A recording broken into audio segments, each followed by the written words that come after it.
Добро утро, добър ден, добър вечер, весели празници ненормалници от град Раднево. Весело прекарване на празниците ви пожелавам на всички. А ако сте решили да прекарате празниците в градът на изкушението и грехът, трябва да знаете малко съвети как да оцелеете там по време на празниците. Първо, ако сте агне е невъзможно да оцелеете. Второ, ако сте грозен на нищо не приличащ лайново си имате 3 зъба. Плешив сте, ходите мърляво, нямате пари и сте скарани с машинките за премахване на косми. То означава, че вероятността ви е да си намерите красиво момиче е огромна. Тук момичетата харесват и стълпняци, наркомани, алкохолици и най-желаният ни мъж тук е пратеният от Париж, известен под много имена, но всички го знаят като Рамбо.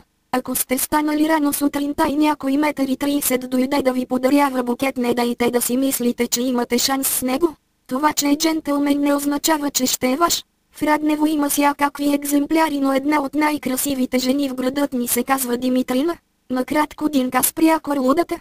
Умайна принцеса, която обича да стои по моловете и после се пребира с торби пълни с дрехи оттам. Само с поглед тя ви праща в рая. Топ бизнесмена на градът ни, големият шеф, човекът с лева и с голям корем. Всички го знаят под кодовото име Жечето.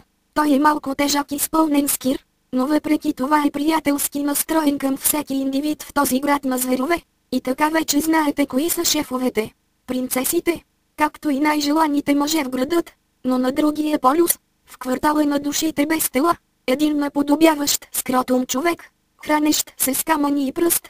Той е пратен от извънземните на този свят. Той е 1,89 м, тежи 79 кг. Името му никой не го знае, но всички настръхват от прякора му.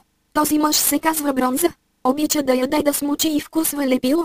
Той е топ дилърът на града. Има хиляди версии за неговата личност, но едно е сигурно. Това същество не е от планетата Земя.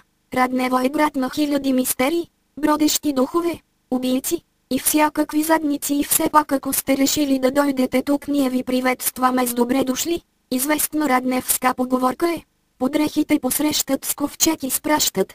Очаквайте ни!